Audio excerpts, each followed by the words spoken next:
तर स्वागत आहे आपलं सर्वांचं आजच्या एका नवीन व्हिडिओमध्ये। तर बघा, जे काही बँक आहे, बँकेमध्ये व्यवहार होतात कशाचे, भरपूर जे काही नागरिक आहे ते वेगवेगळ्या योजनांचे पैसे त्यांच्या खात्यामध्ये जमा होतात, किंवा लाडक्या बहिणी आहे, मुख्यमंत्री माझी लाडकी बहीण योजनेचे पैसे त्यांच्या खात्यामध्ये जमा होतात। आणि जे काही स्कॉलरशिप आहे किंवा पर्सनल व्यवहार करण्यासाठी जे काही नागरिक बँकांचा वापर करतात, आपले व्यवहार करतात, पैसे जमा करणे, पैसे विड्रॉल करणे। पण या ठिकाणी बघा, भरपूर नागरिकांना कन्फ्युजन नेहमी असते की आपले पैसे जमा झाले की नाही, किंवा लाडकी बहीण योजना असो किंवा कोणतीही दुसरी इतर योजना असो, त्यांना असं वाटतं की वितरण तर झालेलं आहे, वाटप तर झालेलं आहे, पण आपल्या खात्यामध्ये पैसे जमा झालेले नाही, आपल्याला पैसे आलेले नाही। त्यांची बघा एकच चुकी असते। आणि ह्या वेळेस बघा, आता मुख्यमंत्री माझी लाडकी बहीण योजनेच्या 14व्या हप्त्याचं वाटप झालेलं आहे, पण यामध्ये भरपूर महिलांना असं वाटत आहे की आमच्या खात्यामध्ये 14वा हप्ता 1500 रुपये आलेला नाही। बघा, त्यांची चुकी काय आहे? त्यांची फक्त एकच चुकी आहे की त्या बहिणी जे आहे ते बँकेच्या SMS ची वाट पाहत असतात। बघा, यामध्ये पोस्ट बँक सर्वात टॉपवर आहे, सर्वात पहिले आहे पोस्ट बँक, त्यानंतर बघा SBI bank, bank of India, Maharashtra bank, जे काही बँकेमध्ये तुमचे पैसे जमा होतात। बँकांकडून जे आहे ते मेसेज न आल्यामुळे त्यांना काय वाटलं की आपल्या खात्यामध्ये पैसे जमा झाले नाही, पण यामध्ये सर्वात टॉपमध्ये बँक आहे पोस्ट बँक, त्यानंतर bank of India, state bank of India, Maharashtra bank आणि दुसऱ्या कोणत्या तरी तुमच्या बँका असतील त्यामध्ये तुमचे पैसे जमा होत असणार। पण यामध्ये बघा, SMS येण्याचा प्रॉब्लेम झालेला होता, जे काही वितरण झालं त्यामध्ये भरपूर बँकांमध्ये जे आहे ते वितरणाचे जे काही पैसे खात्यामध्ये जमा होण्यासाठी जे काही मेसेज येतात, SMS येतात, तो SMS भरपूर लोकांना आलेला नाही।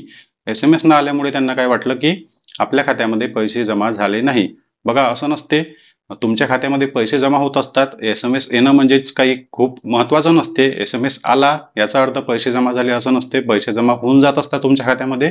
पण कधी कधी बँकेचा प्रॉब्लेम असल्यामुळे, सर्व्हर डाऊन असल्यामुळे बँकेचा SMS येत नाही। यामध्ये पोस्ट बँकमध्ये खाते असलेल्या महिलांची, नागरिकांची संख्या खूप जास्त होती।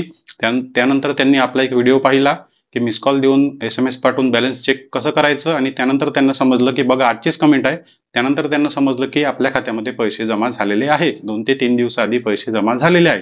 पण मेसेज न आल्यामुळे ते कन्फ्यूज होते की पैसे आले की नाही। बघा, कमेंट बघा, पैसे आलेले आहे, पैसे आलेले आहे, थँक्यू, पैसे आलेले आहे, आजच पैसे आले, हे सर्व बघा कमेंट आहे त्यांच्या। पैसे आले, पैसे आले, सर्व काही तुम्हाला कमेंट या ठिकाणी बघा दिसून येत आहे। पैसे आज आलेले नाही, तर पैसे त्यांना 2 ते 3 दिवसाआधीच आलेले होते, पण त्यांना मेसेज आला नसल्यामुळे त्यांना असं वाटलं की पैसे जमा झाले नाही। आज त्यांनी मिस कॉल देऊन SMS पाठवून जेव्हा बॅलन्स चेक केलं, तर त्यांना समजलं की पैसे आलेले आहेत। त्यामुळे त्यांनी कमेंट करून सांगितलं की पैसे आलेले आहे। ही चूक तुम्हाला सुद्धा करायची नाही। जेव्हा जेव्हा वितरण होते, वाटप होते, तुमच्या खात्यामध्ये पैसे जमा होतात, त्यावेळेस SMS ची वाट पाहू नका। SMS येईलच असं काही महत्वाचं नसते, पैसे खात्यात जमा होत असतात। त्यामुळे या वितरणामध्ये सुद्धा भरपूर नागरिक, भरपूर लाडक्या बहिणी कन्फ्यूज झालेले आहे।